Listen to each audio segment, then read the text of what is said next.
Welcome back to Calm Coding, everyone.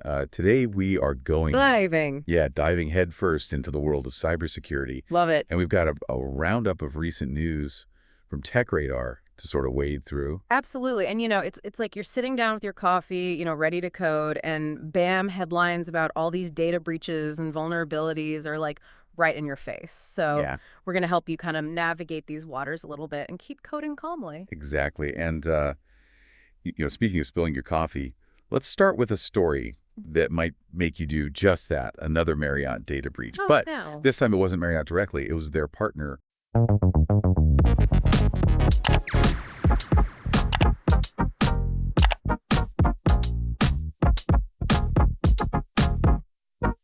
Partner, Hotelier, a hotel management platform. Right. And what's interesting here is how the hackers actually got in. They snagged an Hotelier employee's Atlassian login, and then they used that to get access to AWS S3 bucket credentials, and boom, 8 terabytes of data, including a bunch of Marriott guest info, which is gone. Wow. So like a chain reaction, basically.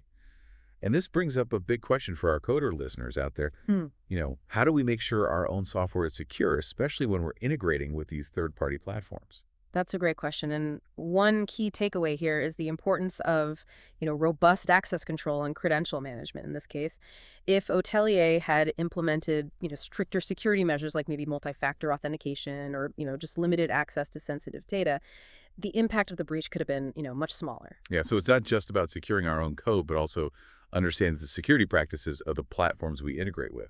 It's like due diligence for the digital age, right? Exactly. And speaking of things we integrate with, let's talk about a supply chain attack that hit a little closer to home for coders, um, Google Chrome extensions. Yeah, this one is particularly sneaky because the hackers actually impersonated Google support, sending these phishing emails to extension developers. And these emails looked really, really convincing. They were warning about these fake policy violations, and they were even threatening to remove the extensions from the Chrome web Oh, store. wow. And I'm guessing the email had a link to fix the issue Of course. that led to a fake Google OAuth page to steal login credentials. Yeah, classic phishing tactic. And once they had the credentials, they injected this malicious code into the extensions, turning them into data stealing machines.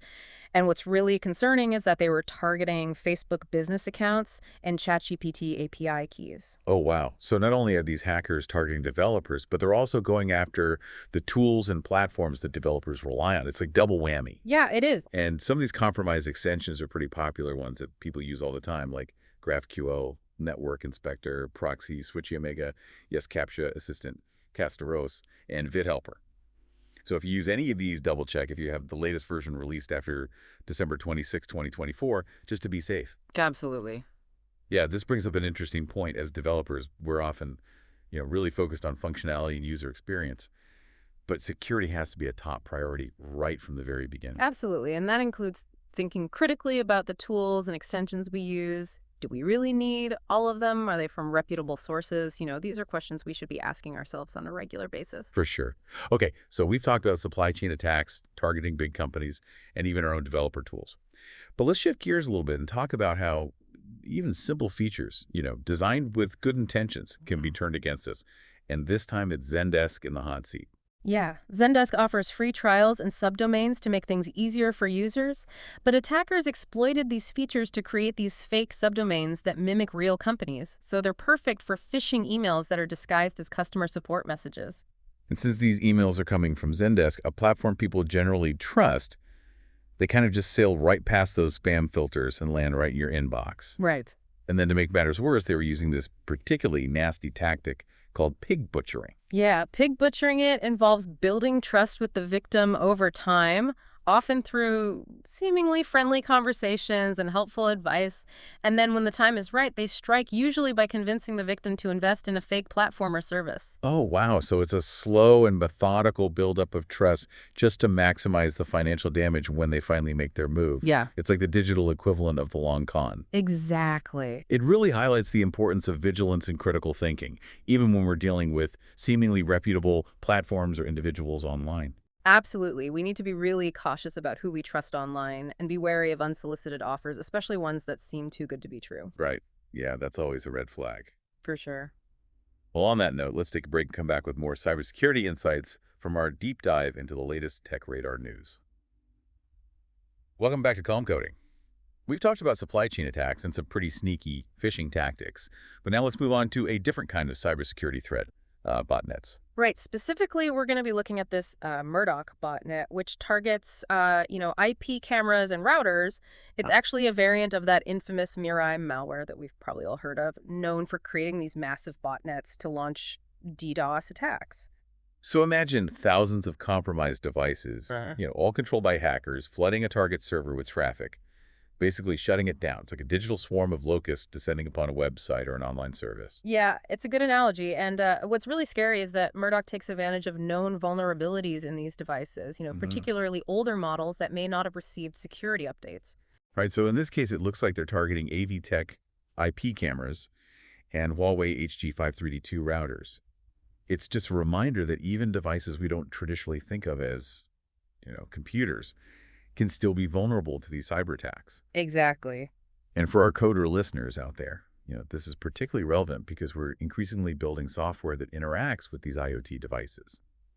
Imagine building a smart home app that relies on data from connected cameras, only to have the entire system disrupted by a botnet attack. Oh, yeah, that's a nightmare scenario.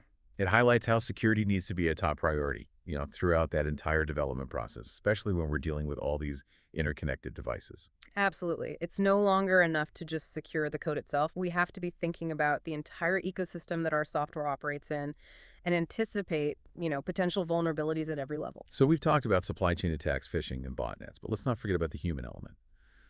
Sometimes the weakest link in the security chain isn't the code itself, it's the people using it. Right.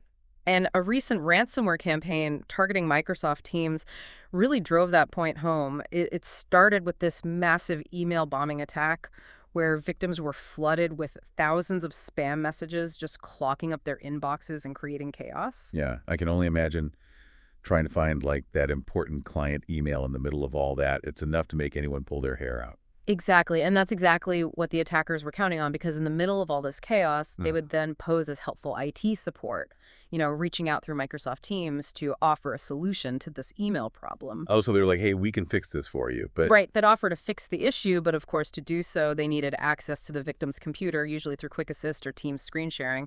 And once they had that access, they would just deploy the ransomware, locking up all the victim's files and demanding a ransom for the decryption key. So they were exploiting human trust and helpfulness to basically bypass all these technical security measures.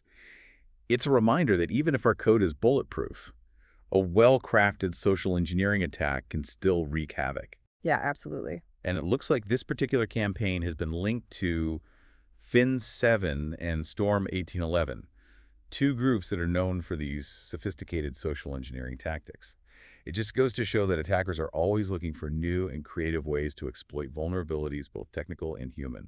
And for developers, this means, we need to be thinking about security from this really holistic perspective. Yeah. It's not just about writing secure code, but also about educating users about potential threats and promoting those safe online practices. Right. Things like security awareness training, clear communication, and user-friendly security measures can all play a role in building a more, resilient digital environment. Absolutely. Okay, so we've seen how attackers can exploit trust vulnerabilities and even human helpfulness.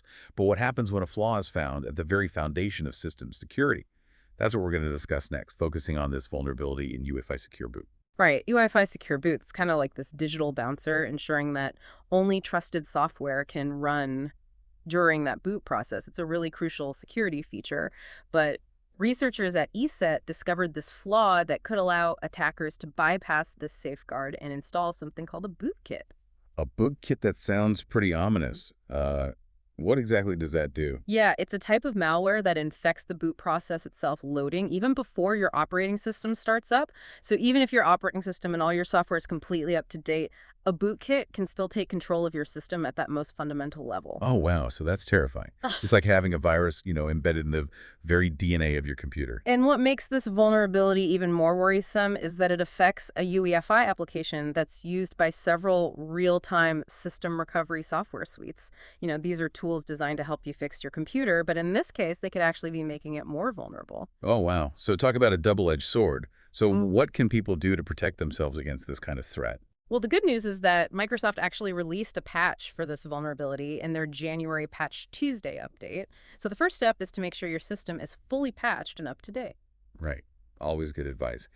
But beyond patching, this incident really highlights the importance of understanding the software we use at a deeper level. We Mhm. can't just blindly trust that things are secure. We need to actively engage with these security issues and make informed decisions about the tools and software we rely on. Exactly. It's about taking ownership of our digital security and being proactive, not just reactive. And speaking of proactive security, let's move on to a data breach that might surprise you. It involves the North Pole Company, a Canadian gift basket delivery service. Wait, a gift basket company? Yeah, what does that have to do with coding? Well, on the surface, not much, but this breach serves as a stark reminder that data breaches can happen to any company, regardless of their size or industry. In this case, sensitive information on 500,000 users was leaked, including email addresses, phone numbers, and even physical addresses. Wow, so that's a gold mine for phishing attacks and identity theft. It just Yeah. goes to show that no data is truly safe, and we all need to be really vigilant about protecting our own information and the information of our users. The hacker who goes by the alias Future Seeker posted the stolen data on Breach Forums, which is this popular online hangout for cybercriminals. It's a reminder that the internet is this complex and interconnected ecosystem, and a breach in one seemingly unrelated area can have ripple effects across the entire digital landscape. So we've covered a lot of ground in this cybersecurity roundup, from sophisticated supply chain attacks to simple phishing scams, from botnets to vulnerabilities in these fundamental security features. It's clear that the threat landscape is constantly evolving. It really is. But before we get too overwhelmed, let's shift gears a little bit and talk about what we as coders can do to create a more secure digital world. So as coders, where do we even begin? It feels like we're constantly playing catch up with the latest threats. It definitely can feel that way, but I think one thing we can do is shift our mindset from reactive to proactive security. Instead of just fixing vulnerabilities after they're discovered, let's start building security into our software from the ground up. Okay, so like building security in from day one. Yeah. I like that, but what does that actually look like in practice? Well, it starts with, understanding the most common security vulnerabilities and how to avoid them, for example. One of the most prevalent issues is improper input validation. If we Yeah. don't carefully check the data our software receives, attackers could inject malicious code or, manipulate that data in unexpected ways. Right, like the classic SQL injection attack where an attacker uses a seemingly harmless input field to Yeah. execute malicious SQL commands. It's a reminder that, we need to treat all user input as potentially hostile and sanitize it before we actually use it in our applications. Exactly. And beyond input validation, Yeah. there's other key areas to focus on, like secure authentication, data encryption, and access control. By implementing these security measures correctly, we can make it much harder for attackers to exploit our software.